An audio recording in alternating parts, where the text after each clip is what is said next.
Start with what a lot of people call the best series. Denver and Minnesota. Things have changed in this one. 3-1 lead for the T-Wolves. A lot of injuries in that, but they win 112-96. Ayo! 43. We were going with Ayo? Yeah, we have to. 43 points? No, it's not Ayo? It's not Ayo, but I want it to be Ayo because it's cooler that way. Jokic finished with 24. They outscored Denver 62-42 in the second half. And we're going to get to the scuffle and the hate and all that stuff. But the basketball gods, mad at Minnesota for some reason, because you lose not just Dante DiVincenzo with an Achilles, you also lose Anthony Edwards with a left knee situation. Can they win the series without them? I mean, thank God they have a 3-1 cushion, right? Because these are two extremely valuable players. We all obviously know the impact in which Anthony Edwards has just offensively, defensively, everything he provides, getting a bucket, closing the game out, what he does for this team is irreplaceable, to be honest with you. And then Dante DiVincenzo, obviously, he's shown flashes. The way he can space the floor, the way he can shoot the three ball is something that they don't really have outside of that at the level that he does it. So this is a huge blow to them. Now, obviously, Ayo has been fantastic. He has been unbelievable.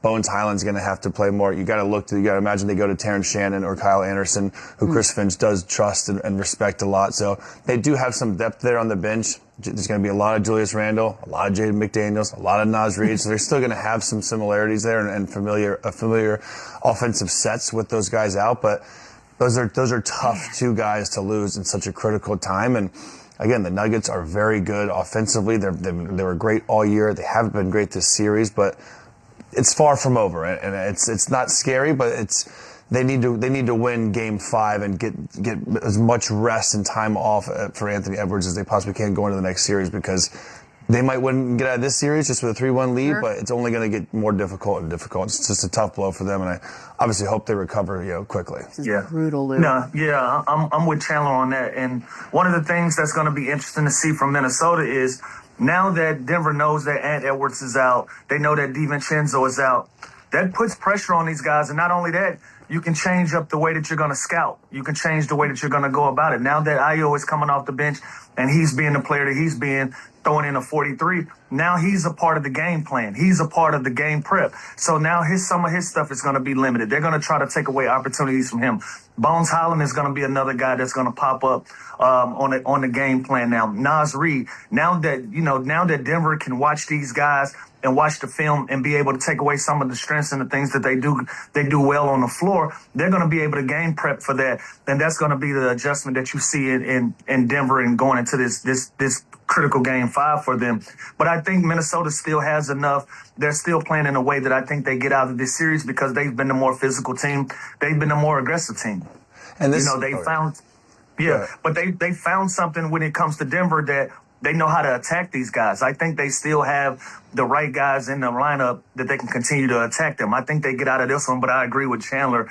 It may get tough for them in the second round. But make no mistake about it. If there's any team that's prepared for a 3-1 deficit, it's been Denver. They've been a team they've seen this movie before time and time again for years on end. They've seen this before. And so I don't think they've panicked yet.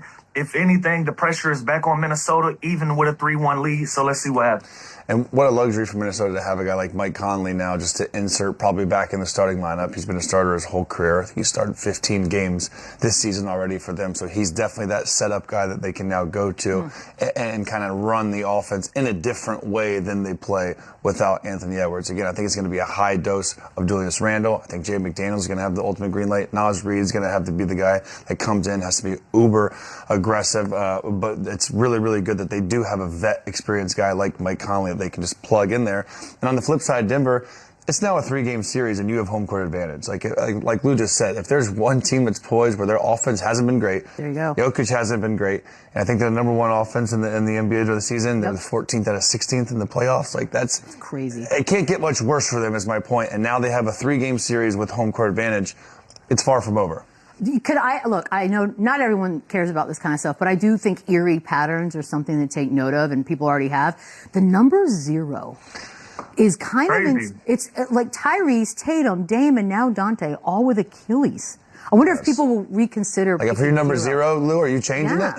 I think I'm looking into it. Right? But seriously, usually I don't get into superstitions and stuff like this and crazy coincidences, but this right here, If I'm number 0, I don't know another notable number 0 at this moment. But if I'm you, I'm gonna go ahead and file your paperwork now because it takes a year for you to change your number in the NBA. You have to change everything because of the merchandise. So if I'm looking at it right now, I'm seriously consider filing my paperwork to get me another number for sure. Yeah, I don't think it's silly. I think it's legit. It's eerie. It's very eerie. All right, I know people want to get to the fireworks that happened at the end of this game. Again, two teams not really in love with each other. Jay McDaniels, there's 1.3 on the clock. Everyone's standing around, but he decided to score. Jokic zoomed his way over there and confronted him right in front of the bench. Both ejected. Jokic and Randall were ejected. They've also been fined. Look, the answer for McDaniels was clock was still running. I'm going to score. Charles Barkley said he would have put a hit out on McDaniels. Jokic said, I don't regret it because he scored whenever. Look, this is hilarious. And Jaden after the game said, I don't know what he said, to be honest. I just seen someone who was big as hell. A lot from this scuffle, guys. Lou, I'll start with you. Unwritten rules. Can we get over it? I thought it was a lot about nothing, Bees. I'm not gonna lie. Like, Jaden McDaniels probably shouldn't have laid the ball up, but he only laid the basketball up. He didn't dunk. He didn't do anything flashy. He didn't get the crowd excited. He took a cheap two, and a lot of people take exception to that, and obviously Jokic did. But I don't know if this was the play to show them up. Also, if I'm Jaden McDaniel, I'm just going to keep poking the bear. Obviously, I'm getting under your skin. I got a 3-1 lead, and now y'all ready to fight. Y'all can use that as motivation. I'm equally as motivated, and I'm ready to fight. I'm ready to hoop. I'm ready to do whatever y'all with.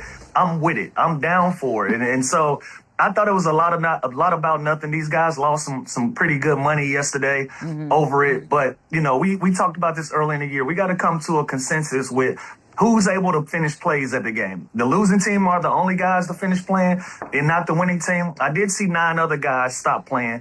Jaden McDaniels, listen, this is the playoffs. I'm going to take me a cheap 2 and boost my PPG up a little bit to get me going. But I thought it was a lot about nothing. But, this is playoff basketball where everything is magnified and everything is going to be scrutinized. But this was nothing to me. There's obviously the unspoken rule that you always hear about, right? And it goes both ways, and it is easy to defend one way or the other now until it happens to you. I understand the frustration as Denver going down 3-1. This is the same dude that basically called out all of us one by one being poor defenders, and now he's getting a cheap basket at the end of the game when we're already down 14. I understand that. He defended it. I look at it the opposite way, though. I think this is completely unprofessional and unacceptable from Jokic. I think he gets a pass. I think he ran out of his way that could have escalated the situation. That's another hot take. You've been giving us good hot takes lately. Well, I'm just saying, what if Jaden McDaniels knocked his ass out when he ran up on him like that?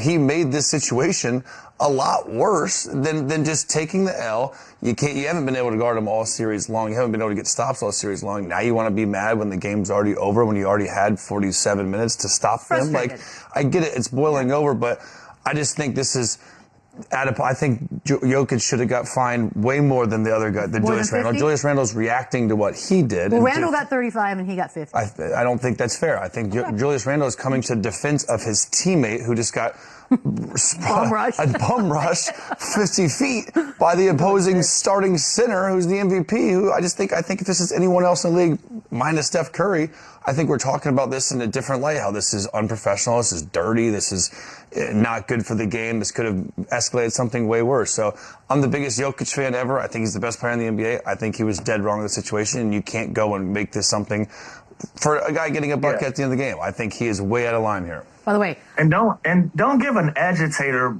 more he's winning. ammo. Don't give him more fuel. Like if you're the Joker, the actual Joker with Batman, like this is something that makes him laugh. Like this gets him going the more angry you get. So if I'm Jaden McDaniel, then I've started this series off as an agitator, as somebody that wants to get under your skin, and this is how you react to just a normal layup at the end of the game. Now, granted, we can talk about sportsmanship and all of that.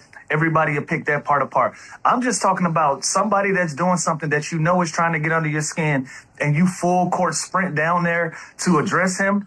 That makes him happy. He'll take whatever fine under the sun. He'll deal with whatever consequence under the sun in knowing that I'm getting under your skin. So, that part of it, that's a win for Minnesota in all of this. Yeah. And they're up 3-1. It's painful. Mike Conley, by the way, took the blame for this one afterwards. Yeah. Were you trying to start trouble at the end of the game there? No, that was a slip up. That's all me. I take the blame. I apologize to the Denver Nuggets. I apologize to myself, my team, everybody. As soon as I threw it, I looked and I was like, oh, this Jaden. And I almost put my hands on my head. But I was like, maybe he won't. Maybe. And then as soon as I saw him let the ball, kind of bounce a couple times, it's over. It's crazy. At least he didn't see me like lower my head down. I just knew it.